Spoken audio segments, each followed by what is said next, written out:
네, 매주 화요일에는 뉴스 안에 담긴 다양한 대중문화의 코드를 읽어봅니다. 문화코드 94.5 정덕현 문화평론가와 함께하겠습니다. 안녕하세요. 안녕하세요. 요즘 이 태양의 후예라는 드라마가 네. 굉장한 인기를 끌고 있죠. 들어서 아시겠지만 이 드라마 시청률이 벌써 30%를 넘어섰습니다. 뭐 예전에 드라마 시청률 40% 50% 나오는 게 별로 어렵지도 맞아요. 않은 일 이렇게 얘기됐었던 상황이 있었는데 요즘은 완전히 상황이 바뀌어가지고 네. 20% 내는 것도 사실은 어려워졌어요. 아우, 채널이 몇 개입니까 지금은. 맞아요. 그래서 네. 지금 이 태양의 후예라는 드라마가 지상파 드라마의 판도를 바꿀 거 아니냐 뭐 이런 얘기까지 나오고 있고요. 네. 이 드라마는 국내 멜로 드라마 최고 작가라고 손꼽히죠. 김은숙 작가 작품입니다. 네. 이 작품에도 그 근간은 멜로 드라마라고 볼 수 있는데 여기에 뭐 전쟁 드라마, 의학, 재난 뭐 이 다양한 요소들이 들어있어서 굉장한 시너지를 이루고 있습니다. 그래서 정말 최근에 본 드라마 중에는 이게 블록버스터급인 것 같아요. 맞아요. 블록버스터죠. 아, 그런데 물론 이제 막장 드라마 이야기를 우리가 지난번에 한번 나눈 적이 있는데 네네. 이 명품 드라마가 나오는 건 굉장히 뭐 반길 일입니다만 네. 태양의 후예 이 드라마의 어떤 점이 이렇게 열풍을 만들어내고 있는 건가요? 말씀드린 것처럼 이 드라마는 멜로 드라마면서도 이야기가 참 강합니다. 네, 이 주인공 직업이 일단 군인 의사입니다. 그렇죠. 이 세계 분쟁지구로 파견된 군인과 거기서 이제 의료봉사 가게 돼서 만난 의사의 사랑 이야기거든요. 네. 사실 현대극 중에 가장 극성이 센 게 아마도 전쟁 드라마, 의학 드라마일 겁니다. 네. 사람이 죽고 사는 문제 이런 그렇죠, 게 이제 그렇죠. 드라마에 나오는 거죠. 게다가 이 드라마는 여기서 멈추지 않고요. 네. 지진이 발생하고 이 재난 드라마죠. 최근에는 전염병까지 생기는 상황이 아하. 막 생깁니다. 이렇게 일단 극적인 이야기가 이 소재적으로 굉장히 세다. 이게 태양의 후예 열풍의 한 축이라고 볼 수 있고요. 네, 네. 다른 한 축은 역시 김은숙 편 멜로의 어떤 힘이라고 말할 수 있습니다. 네. 이 자칫 그 블록버스터 드라마가 사실은 좀 위험할 수 있거든요. 볼거리에만 치중하게 되면 네. 위험해지는데 이런 위험성을 김은숙 작가가 이 멜로를 통해서 인물들의 감정 뭐 이런 거에 집중시키면서 상당히 피해 나가고 있습니다. 네. 이 블록버스터와 멜로의 균형과 시너지. 여기서 뭐 송중기가 그런 얘기 하잖아요. 저는 멜로 하고 싶은데 자꾸 블록버스터로 간다고. 네. 이게 열풍의 가장 큰 이유가 아닐까 싶습니다. 아, 이게 참 군인과 의사인데요. 맞습니다. 초미남 군인과 초미녀 의사예요. 자, 이 태양의 후예 같은 경우에 이 중국 자본의 투자와 사전 제작이다. 이런 네네. 새로운 드라마 제작 방식이 네네. 성공과 무관하지 않다. 이런 이야기도 나오는데요. 네. 일전에 왜 정 선생님 중국 다녀오셔서 네네. 이 드라마 눈여겨봐야 한다. 미리 말씀 주셨었잖아요. 그랬나요? 예언이 맞았는데. 자, 이런 점들이 이 멜로 드라마이면서도 성공한 이유가 될까요? 예, 부정하기 어려운 사실입니다. 네. 사실 드라마는 이 제작 규모가 얼마나 되느냐가 사실 이야기의 폭을 정해주기도 하거든요. 네. 태양의 후예가 그리스에서 로케이션 했고요. 그 우르크라는 가상지역이 그리스에서 찍은 겁니다.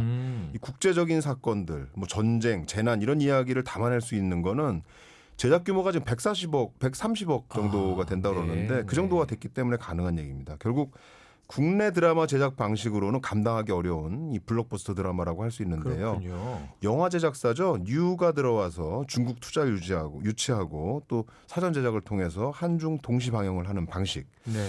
이런 소재 드라마가 이렇게 완성 높은 작품으로 이게 우리가 볼 수 있는 이유입니다. 또한 이런 이 다른 선택들이 아니었다면 성공하기가 또 쉽지 않은 작품이 아니었을까 이런 생각이 좀 듭니다. 요즘에는 뭐 투자가 참 중요한데 중요하죠. 한중 동시 방영, 뭐 중국에서도 난리라 그러더라고요. 어마어마하죠. 자, 이 정통 멜로 드라마는 잘 안 된다 이렇게 말하긴 하지만 네. 그래도 멜로 드라마가 네. 이게 우리나라 드라마의 근간인 건 사실이지 않습니까? 맞습니다. 한때 대중들이 멜로드라마가 지겹다, 식상하다 이런 얘기 많이 했어요. 네. 그럴 수밖에 없는 게 우리나라 드라마들이 어떤 소재를 갖고 와도 결국은 멜로를 한다는 거죠. 기승전 멜로 이런 얘기 나왔잖아요. 네, 맞아요. 이게 굉장히 비판적인 시각인데 의사가 나오면 좀 전문적인 병원 이야기가 나와야 될 것 같은데 가운 입고 연애하는 드라마가 나오니까 맞아요. 그런 기억납니다. 비판 받는 겁니다. 그래서 한때는 시청자들이 외면받는 드라마가 바로 정통 멜로였는데요. 하지만 그래도 멜로가 우리나라 드라마 근간인 건 부정하기 어려운 사실입니다. 네. 우리 드라마는 이제 신파극을 원조로 하는 이 멜로와 가족 드라마 그리고 시대극을 포함한 사극 이런 걸 근간으로 해서 지금까지 발전해 왔다고 볼 수 있죠. 네, 이게 신파하면 좀 또 비아냥거리는 뉘앙스도 약간 있지만 그런 게 있죠. 예. 그럼에도 불구하고 신파에 또 우리는 울고 웃는단 말이에요. 맞아요. 자, 멜로 드라마도 이 시대에 따라서 좀 그 양상이 달라져 왔다 이렇게 보이는데요. 자, 어떤 변화의 단계들을 좀 거쳤습니까? 애초 시작은 신파극에서부터 시작됐다고 봐야 될 겁니다. 네. 이때 당시의 멜로드라마는 가족극과 거의 맞닿는 지점이 있었는데요. 네. 남녀 간의 사랑을 막는 양가 부모님의 이야기 뭐 이런 게 굉장히 많았고요. 맞아요. 이 고부간의 갈등, 뭐 남편의 불륜 이런 것들이 이제 심파극에 많이 들어 있었죠. 하지만 이런 심파극 전통이 90년대 들어오면서 가족 무게를 상당히 덜어내고요. 남녀 간의 사랑에 굉장히 집중하는 트렌디 드라마로 변화하게 됩니다. 네. 겨울연가 같은 작품들이 이제 나오고 네네. 한류의 물꼬를 트게 되는 거죠. 그러다가 트렌디 드라마의 지나친 멜로지향, 아까 말씀드린 기승전 멜로, 이게 대중들의 어떤 반감을 이게 사게 되면서 전문직 드라마라는 네. 것이 이제 뭐 등장을 합니다. 이때도 멜로는 이제 빠지지 않는 편이었는데요. 최근에 멜로는 훨씬 더 직업적인 면들이 많이 들어갑니다. 여성들이 사랑만 관심 있는 게 아니라 일에도 관심이 그렇죠. 있어지는 거거든요. 그러니까 그 두 가지를 같이 다루는 이런 멜로 드라마의 변화를 이제 겪게 되는 네. 거죠. 자, 시대상을 담는 건데. 네. 자, 이번 태양의 후예를 보면 아까 말씀하신 대로 이 주인공의 직업이 눈에 확 들어오죠. 네네. 군인과 의사인데요. 이 멜로드라마의 주인공이라면 당대의 선망을 담기 마련 아닙니까? 뭐 재벌 맞습니다. 3세 총수님, 본부장 이렇잖아요. 사실 모든 드라마가 그렇지만 멜로 드라마는 특히 더 그렇습니다.